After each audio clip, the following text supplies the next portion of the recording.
Bonsoir à toutes et à tous, bienvenue dans cette édition de nouvelles. Voici les grands points de l'actualité de ce jeudi. Le Premier ministre Alix Didier Fils-Aimé a reçu jeudi le sous-secrétaire général des Nations Unies pour l'Europe, l'Asie centrale et les Amériques, Mirasto Henka. Ils ont discuté de la crise endémique qui sévit dans le pays. L'insécurité continue de s'aggraver dans la région métropolitaine de Port-au-Prince. Plusieurs quartiers de la commune de Kinskov sont sur le point de passer sous le contrôle des gangs armés. Face à cette menace, les autorités locales réclament une présence permanente des forces de l'ordre. Le ministère de la Communication et de la Culture organise 2 journées de colloques consacrées à la protection et à la sécurisation des biens culturels ainsi que du patrimoine national. Cette initiative vise à sensibiliser la population à l'importance de préserver l'héritage historique et culturel du pays. Et puis, la plateforme des partis politiques pour le changement d'Haïti a célébré des funérailles symboliques en l'honneur des membres du Conseil présidentiel de transition pour exiger leur départ. Restez avec nous, la suite, c'est après la pause. Si vous nous rejoignez, vous suivez la 4e sortie d'Info Pacifique pour la semaine. Bienvenue dans le développement du journal. Le Premier ministre Alix Didier Fils-Aimé a reçu jeudi une délégation des Nations Unies dirigée par Mirasto Henka, sous-secrétaire général des Nations Unies pour l'Europe, l'Asie centrale et les Amériques.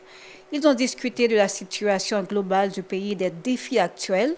Le Premier ministre a dressé un bilan des actions entreprises par son gouvernement pour répondre aux attentes de la population. Il a également souligné l'harmonie entre son gouvernement et le Conseil présidentiel de transition et a réaffirmé leur volonté d'assurer une transition efficace.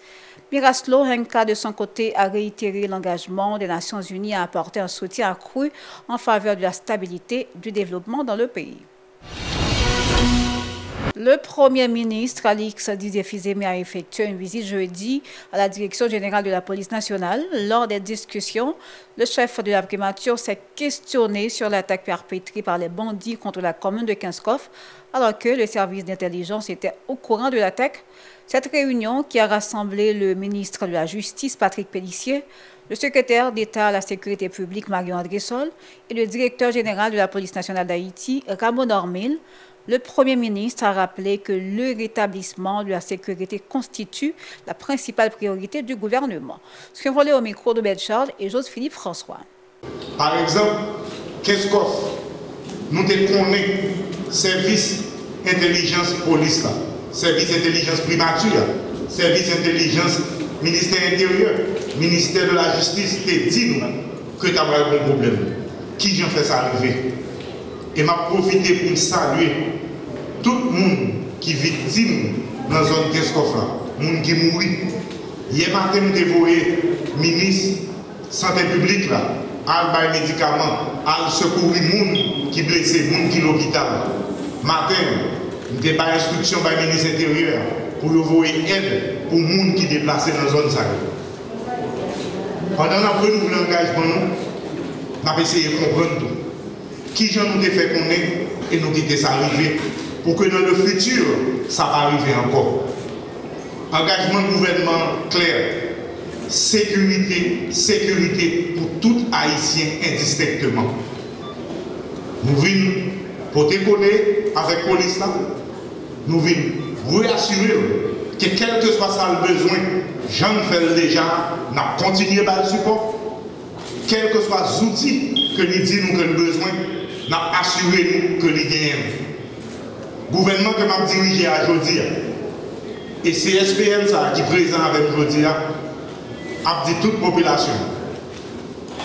Nous travaillons pour que seule et première revendication de la population, qui c'est sécurité, qui est pour l'aboutir avant longtemps. Toujours de l'actualité, le Premier ministre Alix Didier Fils-Aimé a rencontré jeudi l'ambassadeur français en Haïti, Antoine Michon. La discussion portait sur les défis liés à la sécurité en Haïti et les moyens de renforcer la coopération entre les deux nations. Les deux parties ont réaffirmé leur engagement à œuvrer en faveur de la stabilité dans le pays. Autre nouvelle, des familles continuent de fuir leur domicile à Kinskov en raison des exactions perpétrées par les bandits dans la commune. Plus d'une dizaine de personnes ont été tuées, plusieurs habitations incendiées, alors que les forces de l'ordre s'absentent dans la zone. Certains quartiers de la commune sont désertés et risquent d'augmenter le nombre de territoires perdus. Les autorités lancent un appel pour réclamer la présence des policiers. Par ailleurs, des détonations ont retenti jeudi dans certaines zones du centre-ville de Port-au-Prince, notamment à l'avenue N, avenue Christophe, à la rue Vague. Depuis le début de la semaine, des tirs incessants résonnent en ces lieux. Rappelons que le policier Hérold Théodore avait perdu la vie lundi lors des affrontements avec les bandits armés dans cette région. Toujours en ce qui concerne l'insécurité, une partie du loge d'Haïti situé à Delma sur la route de l'aéroport a été incendiée par les malfrats. Mercredi, érigé en 1961, cet édifice représentait un monument historique et culturel. Parallèlement, la police a neutralisé mercredi 2 individus, dont une femme à Fermat. Ils sont accusés de braquage. Toujours dans l'actualité, le ministère de la Culture et de la Communication a lancé jeudi 2 journées de colloques autour de la sécurisation des biens culturels et des sites patrimoniaux. À cette occasion, le directeur général du MCC, Jean-L. Denis, a mis en lumière l'objectif de cette activité. Il dit s'attendre à un changement de comportement vis-à-vis des patrimoines ainsi que des biens culturels. L'initiative poursuit le but de promouvoir et sensibiliser sur la nécessité de protéger les héritages que nous ont légués les ancêtres. Suivons-le au micro de Gérard Hirschrezil et Franz Michael Stevens. Bon, activité colloque ça, pour qui ça qu'on fait? Nous faisons activité colloque là, c'est par rapport à problème qui gagne pendant le dernier temps ça il y a vandalisé site touristique nous au niveau de la citadelle, donc nous avons des coulevrines qui a volé, nous avons des pièces rares qui a volé. Au niveau de l'ensemble de systèmes de fortification et yo squatterisé par exemple bracaillement que ont été déclaré et d'utilité publique, une déclaration d'utilité publique été faite sur bracaillement en 1997, côté que l'État ici a accordé près de 30 caractères où il était capable de créer et des forêts sacrées, faire des activités au niveau bracaillement, donc ils sont complètement squatterisés. Donc dans ce sens, l'on prend un espace pour bracaillement qui est supposé tourner la Mecque de la liberté. L'on prend un espace pour la citadelle, par exemple le parc national historique qui déclarait patrimoine mondial de l'humanité. Après pour chaque semaine qui a vandalisé, d'un moment à d'autre, ça que côté gagné au niveau UNESCO et côté que vous avez une reconnaissance, côté que vous reconnaître Pacte national historique, patrimoine mondial de l'humanité, vous avez perdu catégorisation ça. 3 des journalistes blessés lors de la tentative de réouverture de l'hôpital de l'Université d'État au centre-ville de Port-au-Prince ont été évacués pour aller recevoir des soins à un hôpital au Cuba.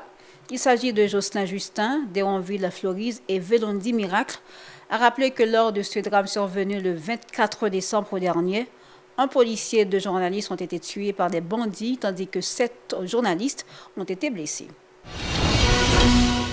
En politique, la plateforme des partis politiques pour le changement d'Haïti a chanté jeudi des funérailles symboliques en l'honneur des membres du Conseil présidentiel de transition devant la villa d'accueil à Musso pour exprimer leur refus de reconnaître l'autorité des conseillers présidents à la tête de l'État.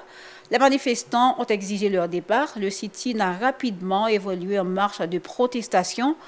La foule dispersée par les forces de l'ordre au niveau de Bordon est parvenue jusqu'à la Lue où elle a brûlé un cercueil contenant des photos des 9 conseillers présidents.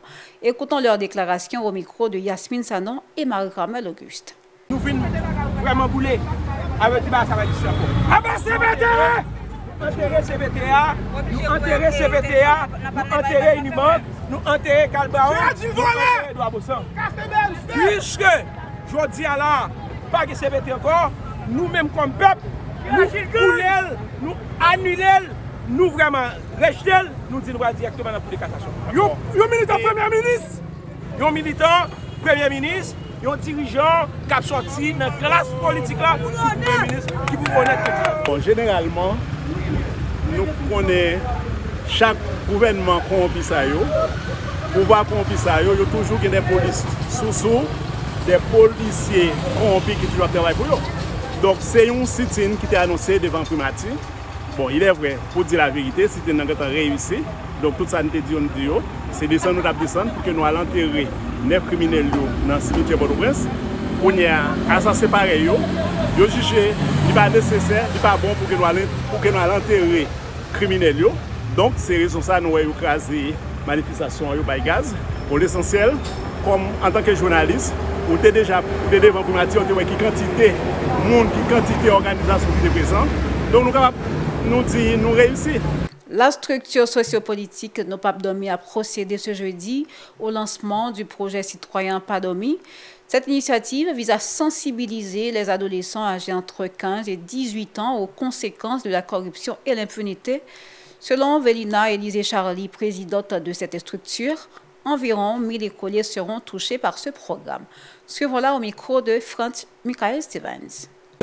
Son projet que nous avons lancé dans une dynamique de continuer à mener bataille contre la corruption et l'impunité pour justice sociale. C'est un projet que nous avons lancé dans aussi pour continuer à bataille contre la corruption et l'impunité. Nous lançons ce projet citoyen Pas Domi. C'est un projet d'éducation citoyenne, c'est un projet que nous allons former adolescents de 15 à 18 ans sous thématique corruption et l'impunité, avec sous nécessité pour engager non seulement pour devenir des vrais citoyens qui participent dans le pays. Nous avons fait dans le département l'Ouest, dans le département Centre, dans les communes, nous allons faire formation, nous allons faire beaucoup de débats, expression artistique, tout ça autour de thématiques et bataille contre la corruption et l'impunité. Pour qui ça, c'est deux départements. D'abord, nous vivons dans l'Ouest, c'est là que nous vivons. C'est dans Port-au-Prince que nous vivons, dans Port-au-Prince, donc c'est là qui est plus facile pour nous agir sous les citoyens qui sont dans la commune que nous-mêmes nous habitons là-dedans. Et l'Ouest, c'est côté qui près nous et aujourd'hui, avec une petite difficulté d'accès, mais quand même, rester dans un côté qui est accessible. Nous visons toucher plus que 1000 jeunes dans l'école directement, dans la formation, mais nous avons fait des outils que nous avons publiés sur les réseaux sociaux pour projet à Capérel. Ça veut dire toute formation que nous avons dans l'école, nous avons fait des petites capsules avec le même contenu, sur les réseaux sociaux, qui ont passé dans la radio communautaire, qui ont passé dans les médias traditionnels, qui ont accompagné nos retours pour plus de monde former sur ça. À conclure, c'est que nous construisons un pays que nous vivons là-dedans, dans le bien-être avec notre dignité. Pour sa part, James Beltis a indiqué que ce projet se réalisera dans 2 départements. Dans l'Ouest, il concernera les communes de Carrefour, Port-au-Prince, Delma et Pétionville, tandis que dans le centre-ville, il couvrira les communes de Hinche, Mirebalais et Las Caobas. Il a également indiqué que 40 établissements scolaires participeront à cette initiative et que les ateliers de débat se tiendront dans 20 d'entre eux. Écoutons-le au micro de Franz Michael Stevens. L'Ouest et Centre. Mais 20 écoles, c'est censé être 20 écoles qui recevoir atelier, mais il y a au total une quarantaine d'écoles qui peuvent participer dans l'initiative là de manière générale. Et je vais profiter de tout pour nous dire, dans le moment où nous sommes dans le projet, là, nous avons déjà fait formation pour 24 formateurs et nous disons à ce que nous présentons nos formateurs avant que nous gardions les vidéos et formations. Que en sciences formation nous avons fait pour eux-mêmes parce que c'est eux-mêmes qui vont gagner une tâche pour animer l'atelier avec les adolescents dans l'école et dans l'Ouest et dans le département centre. Bon, et dans le département centre, on a gagné 3 communes qui ont participé dans le projet, qui c'est Hinche et Mirebalais avec Las Caobas. Et dans le département de l'Ouest, on a gagné 4 communes, qui c'est Pétionville, Delma, Carrefour et puis Port-au-Prince. Nous mettons fin à cette édition de nouvelles. Merci infiniment de l'avoir suivi. Restez branchés à la Télé Pacifique pour la suite de la programmation. Au revoir et à la prochaine.